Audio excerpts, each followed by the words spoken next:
Hi, welcome to the channel. So what a beautiful view. Looking over Tweed Valley. A lot of sugar cane. One of the tropical fruit wells behind me. If I had a 360 camera I could probably show it. So that's the Tweed Valley. That's just on the outer edge of a volcanic. The whole region was an active series. It's an ancient volcanic caldera. We have a couple of them. Scenic on the other side of a mountain range. It's very rich soil here. There's the main motorway between Brisbane and Sydney. You may be able to see there. We've just had a bit of rain and now the sun's come out. I've got my wet weather gear on. Unfortunately in black, but I've broken it up a bit with some cheap Woolworths bags, fluorescent green and an orange, to break up my black pants and black rain jacket. I do normally I have a grey jacket underneath this. I may have to take this off soon anyway, it's getting a bit warm.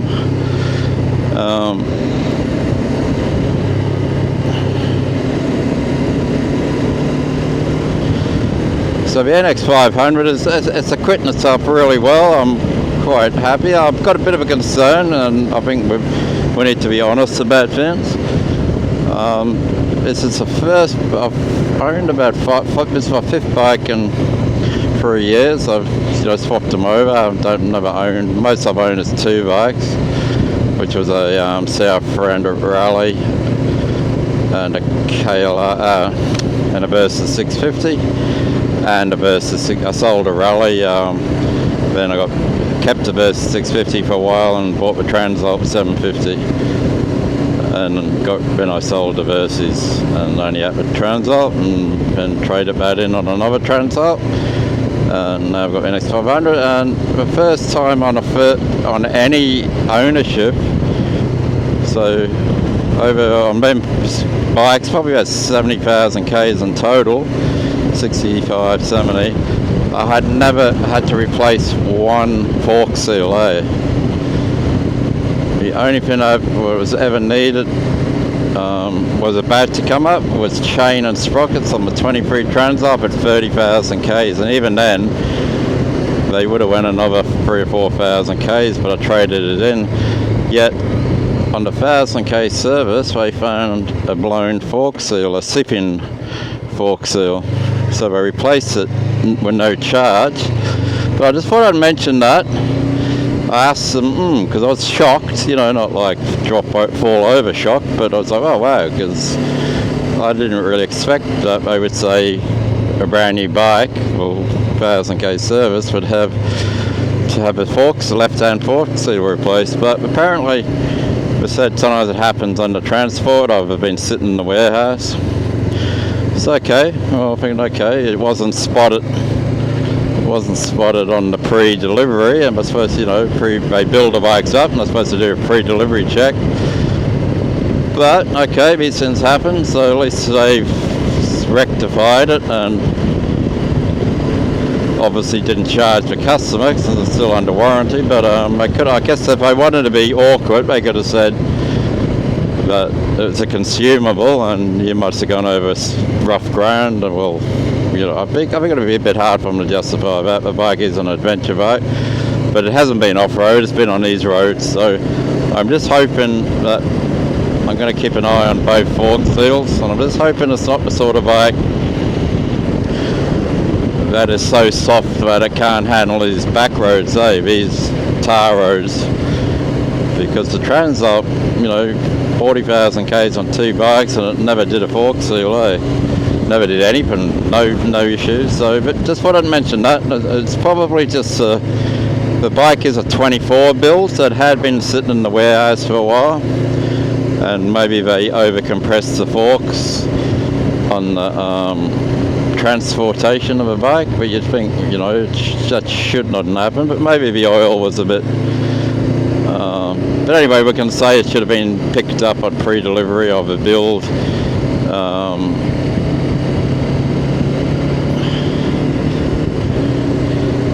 But it's been resolved, so I just thought I would mention it. That we've got to be honest, we don't want to have PJS, Purchase Justification Syndrome, or JPS. It's a bit of an acronym there. So it's basically justifying your purchase syndrome, and we do it on a lot of things. So we'll choose something and we'll read a forum and people go, this is the best bike ever, I'm so happy, I've done 20 kilometres on it and it's the best. And it's like, wow, did you really have to say that? Just wait until you've done at least 200 Ks.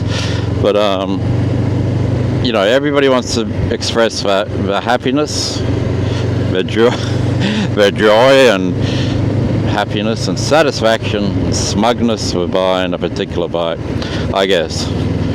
We don't want to buy a bike and get on a forum and say, oh shit, this is the worst bike I've ever bought, I'm going to sell it. I've only put 100 Ks on, but I'm going to sell it because I can't stand the seat, or I can't stand the suspension of it, it's too slow, or I can't touch the ground, whatever.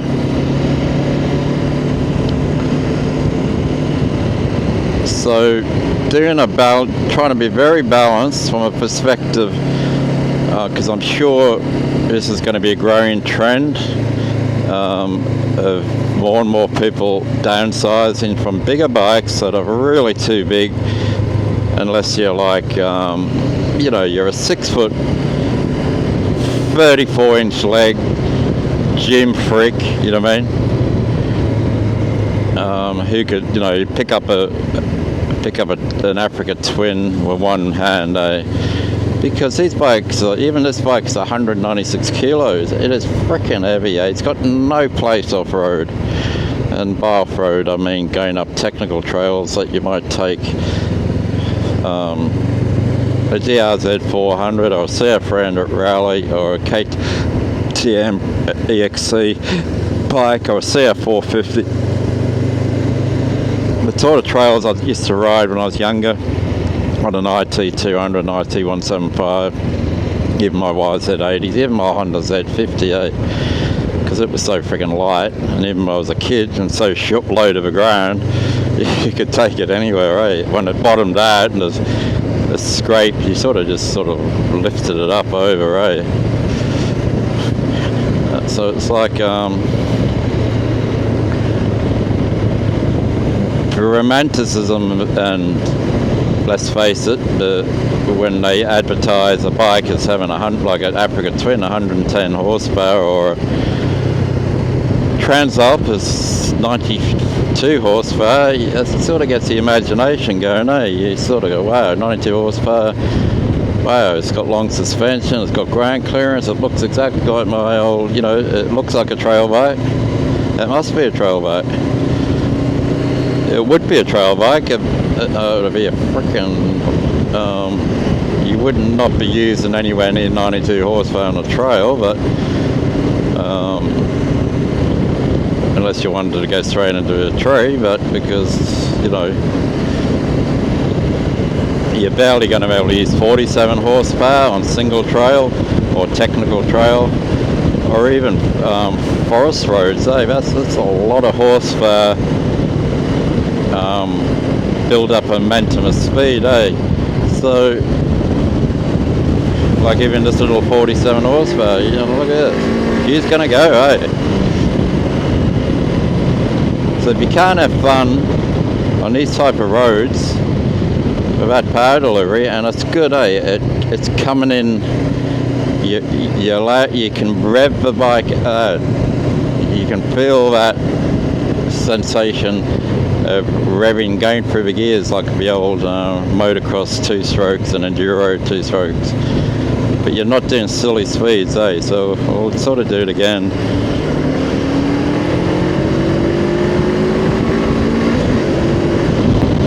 We'll drop it down to the speed limit, and you know, you could continue that through, maintain your throttle, coming through the corners, and fast enough, fast enough by the fact that you got driveways here, you've got a blind corner, you could have a tractor, you could have wildlife on the road, you could have somebody coming out of a driveway. There's a driveway there on the left, 2 driveways. So you could have that 92 horsepower, you could have about 100 and you could have a freaking multi-strata and have 180 horsepower. Where are you going to use it? And where are we going to use that horsepower and keep a license?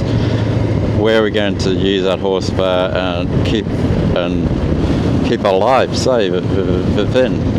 Without every increase in speed, if it's an animal, a bird comes swooping, a car comes around the corner too hot with its wheels, or just somebody that's can't drive, or they're looking at their phone. The faster we go, I've come along this road before. I've got a little short video, and I was coming along here, talking into the camera, not the next, a couple of corners up, and a freaking bird on the side of the road, and it came, and it was a bird, it was a larger bird,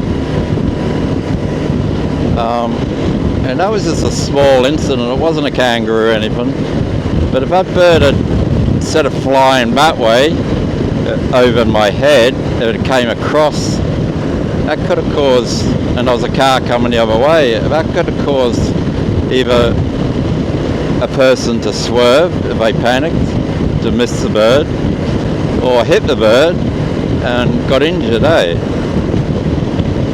know, this wasn't a little sparrow. You can check it out on my, it's on one of my shorts.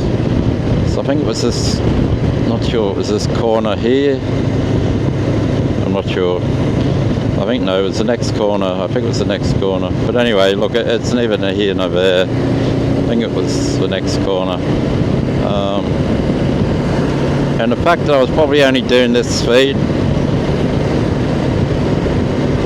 that, you know, a bothersome situation didn't turn into a critical situation. There was a corner back there anyway, but back that way. Just another tip, when you come to these T-junctions, just hang back, because cars will turn this way and cut right across. So we're not anticipating anybody coming up to that line. So if you're on a bike, so it's better to move away from the centre on the T-junction and be in the middle or to the left, and just sit back until you can see that there's nobody coming, because probably 7 out of 10 cars will cut across that line,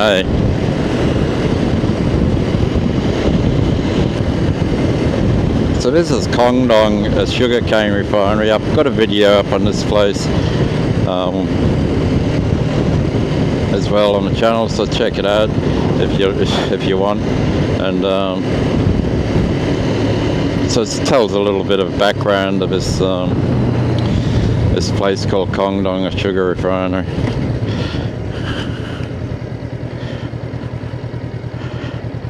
And within, when we're riding these back roads, there's different times of day have its own characters. No,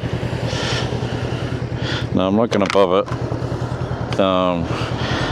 going inside, because I would not be able to see the truck on the outside of me. So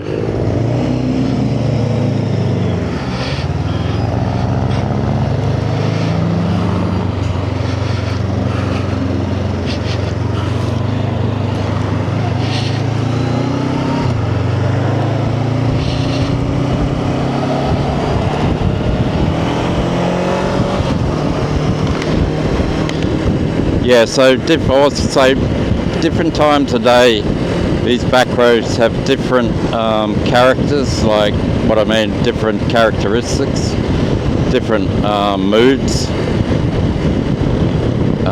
It's getting towards end of school time, so you will have a lot more traffic. People returning home from work can start returning this time. Or people people just start generally the movement, so there's more cars moving once up to 2 o'clock on these back roads. So you may have come along one of these roads early in the morning and pretty deserted, say 9 o'clock in the morning after people have gone to work, and think, should be like that way on my way back. But you will have people, and the moods change because they're in a rush to get home. They might be commuting on these back roads, and use these back roads as a bit of a racetrack, so they can get home and kick back and have a sausage roll and a beer and watch I Dream of Jeannie or something like that, you know what I mean? So we've got to take that into account on all these back roads. There's local ride drivers, there's tourists, there's drunks, there's drugs, and there's teenagers that steal cars and general thieves and criminals that use the back roads to transport the stolen cars or whatever they're doing. So we've also got to realise that not everybody's sort of straight-laced and riding the speed limit isn't drug affected, isn't watching porn on the steering wheel of a car on their iPad, which I've seen on a motorway. So yeah, we just got to assume, we're living in a crazy world, as we all know, recent events where people are getting massacred and slaughtered, civilians, women and children. It's been going on for 2 or 3 years in the Middle East, or longer, but you know, hundreds of thousands of people maimed and slaughtered and so it's a crazy world. So we just got to try and survive.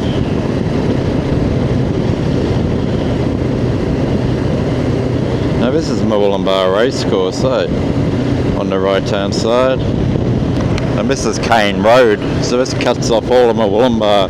There's my warning shrouded in mist and the low cloud over there, and this is Numinbah racecourse. Sugarcane, I mean, what a place just to kick back, just do the speed limit or below, just kick back, stand up on the pegs. I have heard commentators of a review saying this bike's not the best for standing up, and I think I could see for taller riders you would need, and possibly even myself, maybe a bar riser, maybe, but you get used to it, and the good thing about this is you can go down in the crouch position, you can move forward, lean forward, back, lean. It's a very flickable bike, a very responsive bike. You're not fighting, you're not pushing on your counter steering as much as unlike on a Transalp, a heavier bike. So hi, welcome to the channel, 2025 NX500. Yeah, so a bit of a downsize for my 750 Transalp. If you want to check out on my playlist my previous 2 Transalps, you might glean some information from there, useful information. But no, today is today, and it's NX500, so I'm pretty happy with it because my objective was to get a lighter bike. My objective as motorcyclists, we do change our minds a bit, or we adjust our expectations or desires on our next motorcycle. It's very important. Motorcyclists understand it. Maybe people that don't ride bikes. I think people who are into the cars, not just for transport, like into the cars, and will understand where motorcycles comes from. Or even probably people who are into photography or music, guitarists, keyboarders who really value their guitars, and they nerd out on different guitars or different keyboards, different cars, different cameras, different computers. Yeah, a lot of motorcyclists are nerds. They like getting into the detail and comparing, researching. Part of the fun of buying a motorbike is research. So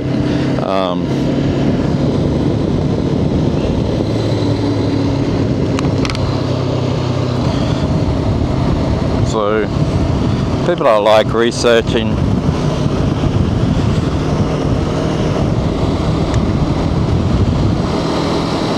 researching different subjects, enjoy comparing motorcycles, different specifications.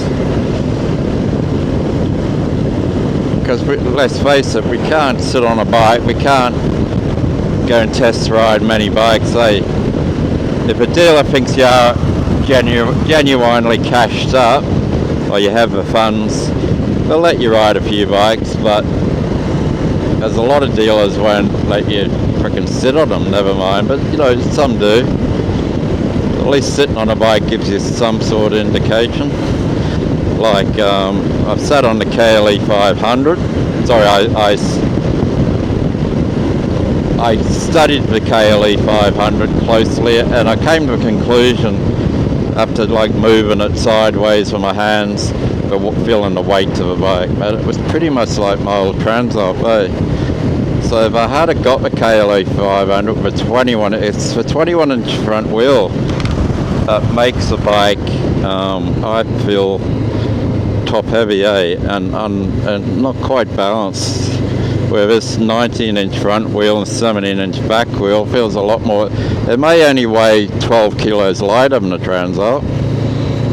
Remember the Transalp, if you put the bash plate on and of accessories, you're suddenly going to go from 208 kilos to about 220 kilos. Quick shifter, bash plate, heated grips, center stand. You're going to be about 220 plus kilos, So suddenly got a Transalp that weighs 220. This weighs 196, of course, if you put accessories on this, but I think the perfect weight for this bike would have been about 170 kilos wet. No, it's 196, and that would have allowed, would put about 15 kilos of accessories on it, and still had a 185 kilo wet bike, or no accessories on 170. And it would still be heavy enough so it's not going to get blown. This bike doesn't appear to get blown. It doesn't get blown all over a road or sideways with the wind, even on a motorway, even on a strong side wind. So far, it feels just as planted as the Transalp, which is good. It's when you get a light bike and happy days. But when you've got to do any open road, it doesn't even have to be motorways, just a back road with not much protection, not much out in the open, with not trees right hugging the road, so you got open fields either side. You can get blown around, even on bigger bikes, once you get out in the bush and the countryside, whereas motorways are sort of protected a bit more with the side winds. You still get them, but not as open generally. Whereas once you get out on the back roads, especially like the scenic rim around this area, you can get blown around a bit, even on a heavier bike. So if you have a lighter bike, that can become very uncomfortable. It can come like if you had to ride 150 k's to get to your favourite trails, you're gonna like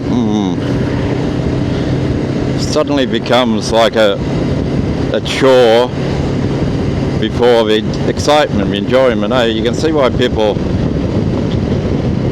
just get motocross bikes, but don't worry about. And you pick them up $3-4 grand, Some of them haven't had much of use, and just get a light trailer or a rock and roll thing that goes sideways across that way on the side of your car on your tow bar, and just drive to a motocross track. And like there's a Queensland motor park on a scenic rim. And you can do trails there, eh? It's got different trails you can go on, so you don't even have to be on a motocross track. So you can have that experience. So you could even get an older trail bike that hasn't got register, or you could ride a registered trail bike out there, like I say, an old CF 250 Rally or something, or a 250L, or an older DRZ, and have fun. That's what I'm seriously thinking of doing, eh? But to get to places like that, I'm looking at 100, 120 Ks, say 100, 120.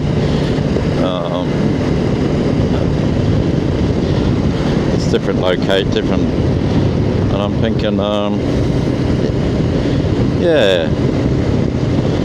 Got up early in the morning, started, when you got there and you did 4 or 5 hours ride, 6 hours ride, or you camped overnight, did a weekend of it. It would be good, it'd be fun. Every bike is a compromise. Everything is a compromise for bikes. It's like a lot of things, but I think anybody that does like looking into details on bikes, and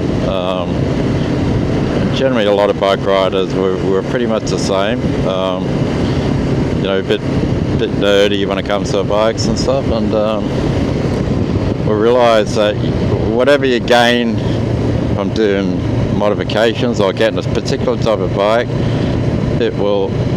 you will suffer. It will take away from the other side. So if I bought a 300 Rally like I was looking at, when I'm doing this sort of stuff, it wouldn't have been quite as engaging. It was still a 300 Rally I owned, 23 model, and unfortunately I had to sell it for personal reasons, and it would do these roads, but my experience was it would do these roads, and like I'm only doing 76 Ks, so I would definitely do 76, but I've a roll, right, I'm coming to, I can't, so coming to a 60 K zone here, but was that 21-inch front wheel on the Rally, it felt, and I did have a sock tyres on, so maybe better tyres, but then what sort of better tyres do you put on a 300 Rally? You put more off-road, which is definitely the standard stock tyres weren't the best off-road. They were adequate in certain conditions, but definitely not much chop for mud or heavy gravel, But if you slow down, you just moderate it, lad, for the tyres, you could go anywhere still, except for mud, clay mud. Most bikes don't like red clay mud, The difference is, with some bikes, you can power through that clay mud and keep your novice tyres unclogged before they clog up. But some bikes just can't do that. They will just slide you off the bike.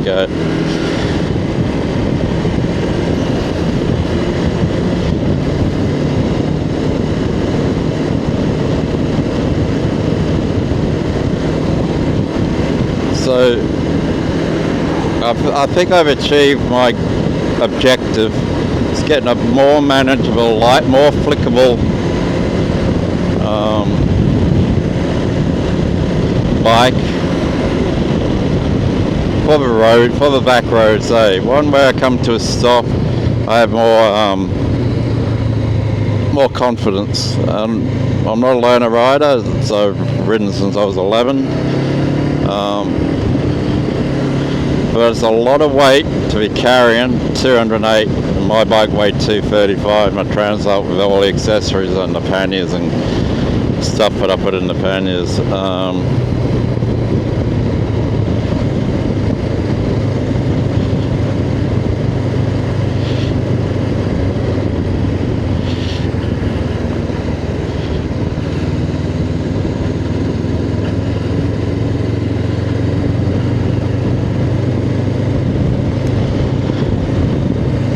Yeah, so more confidence, like just coming to a stop.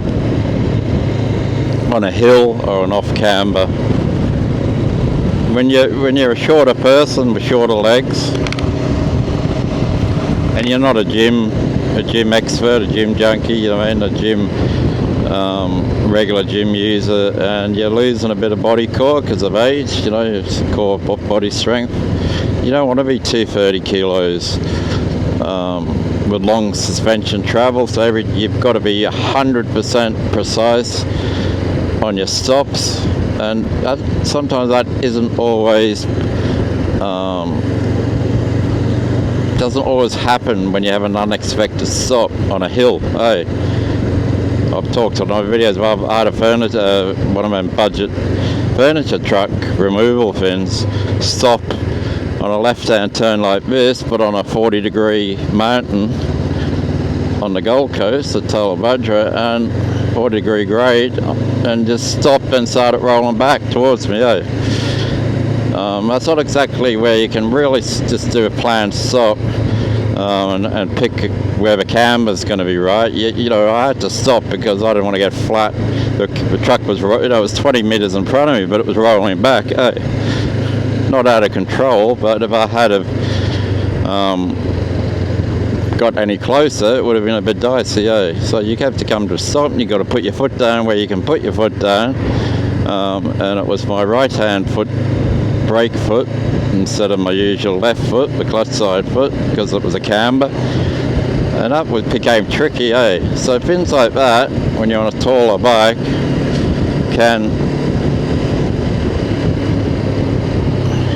it does teach you to be very precise on your braking, because when you have a long suspension motorcycle on a 21-inch front wheel, you get a lot of rebound.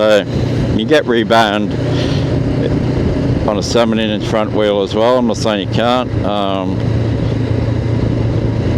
but it tends to lift the bike up, and if you're a shorter rider,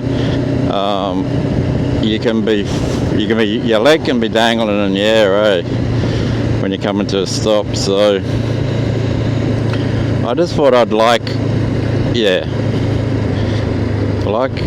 more contact with terra firma.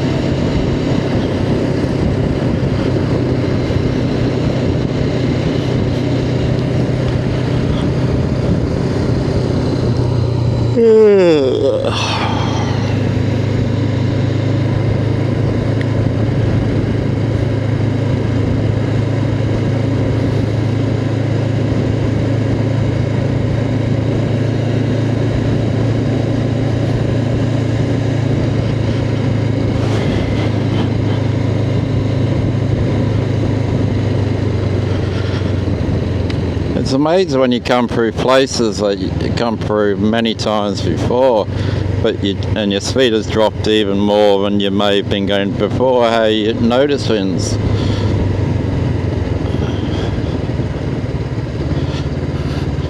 More, even if your speed's dropped from 70 down to 30, example, you just notice things.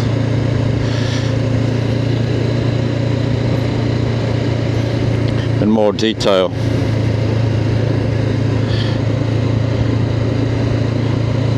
Like I've seen that, I know that place was there, but it's the first time I've had really time to assess it, just to look at it from that angle. Because generally you're looking through the corner, and I don't know what this person is doing.